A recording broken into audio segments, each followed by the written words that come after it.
Hello बेटा, आज हम स्टार्ट करते हैं यूजर इंटरफेस इन सी। हमने पिछली बार देखा था एरिथमेटिक ऑपरेटर इन सी। तो सपोज कोई क्लाइंट आपको बोल रहा है एडिशन ऑफ टू वैल्यूज का एक प्रोग्राम बनाइए, और आपने स्टार्ट किया प्रोग्राम बनाना। फर्स्ट टू लाइन्स आपकी has include stdio.h, has include conio.h।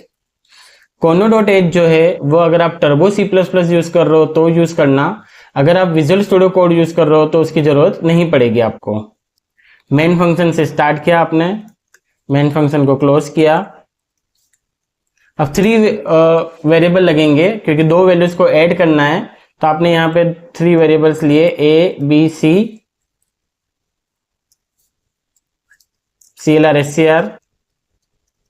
a की वैल्यू 10 सेट किया, b की वैल्यू 20 सेट किया और c की वैल्यू a + b सेट किया, और print the some is %d c करके आपने प्रिंट करा दिया, return 0।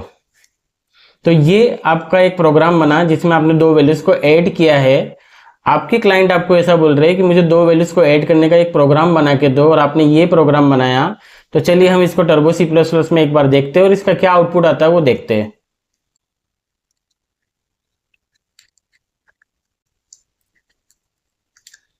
Has include stdio.h, has include conio.h। आपका मेन फंक्शन स्टार्ट किया यहाँ से, integer a b c declare किया आपने, clr scr, a = 10, b = 20, c = a + b, और आपका printf the some is %d c आपने लिखा, लास्ट में रिटर्न 0। फर्स्ट कंपाइल करते हैं हम, Alt F9 से कंपाइल किया हमने, वार्निंग और एरर 0 आया। कंट्रोल F9 से हम एग्जीक्यूट करते हैं और Alt F5 आपका आउटपुट के लिए यूज किया जाता है। The some is 30। अब ये प्रोग्राम करेक्ट है अगर हमारे पास 2 ही वैल्यूज हमें लेना है हमेशा 10 और 20 के लिए। पर क्या क्लाइंट हमेशा 10 और 20 ही प्रेस करेगा, या ओनली उसको ये आंसर द सम इज 30 ही चाहिए? नहीं।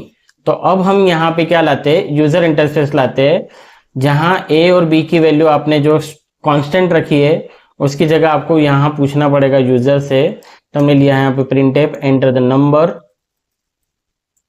scanf करके फंक्शन आता है, scanf फंक्शन यूज किया जाता है read values from keyboard and assign it two variable. तो फर्स्ट उसका सिंटेक्स हम देखते हैं। हमने सिंटेक्स में यहाँ देखा है scanf। scanf के बाद यहाँ आता है फॉर्मेट स्पेसिफायर, और फॉर्मेट स्पेसिफायर के बाद आता है एंड।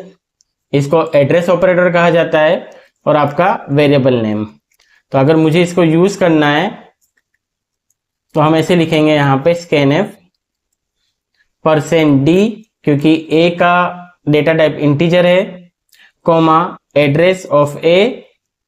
सेम चीज हम b के लिए करेंगे, enter the number.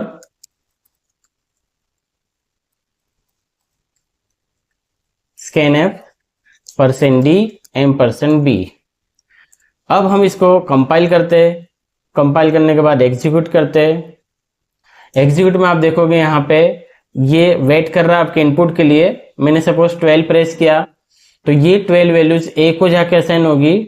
The second one which 12 वापस से प्रेस किया हमने, ये वैल्यूज b को जाके असाइन होगी।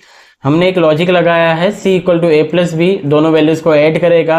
12 + 12 ऐड हुआ, आंसर आएगा 24। 24 वैल्यू असाइन होगा c को। Alt F5 करोगे तो आपको आंसर में मिलेगा द सम इज 24। तो ये था यूजर इंटरफेस, जहां अगर हमें सी प्रोग्राम बनाने हैं और जहां यूजर इंटरफेस का काम है तो हमें कौन सा मेथड लगेगा, scanf फंक्शन लगेगा। scanf फंक्शन का सिंटेक्स वापस रिपीट करता हूं मैं। डबल कोट्स में फॉर्मेट स्पेसिफायर होता है। फॉर्मेट स्पेसिफायर डिपेंड्स करेगा आपके डेटा टाइप के ऊपर। अगर आपने इंटीजर लिया है तो आपका %d आएगा, लॉन्ग इंटीजर लिया है तो %ld आएगा, फ्लोट लिया है तो आपका %f आएगा। बाद में कॉमा करके एड्रेस ऑपरेटर आता है। आपका एड्रेस ऑपरेटर का सिंटेक्स होता है एंड। एड्रेस ऑपरेटर ये डिफाइन करता है कि आपके वेरिएबल का एड्रेस मेमोरी जहां पर है वहां पे जाके आप जो भी वैल्यू प्रेस करोगे वो वहां जाके असाइन होगा। तो हमने लिखा है @ ए की वैल्यूज वहां जाके असाइन हो जाएगी, देन फिर बी की वैल्यू असाइन होगी, फिर आपने दोनों को ऐड किया और उसका आउटपुट शो किया। तो लाइक कीजिए, कमेंट्स कीजिए, फॉलो कीजिए और सी से स्टार्ट कीजिए। Thank you.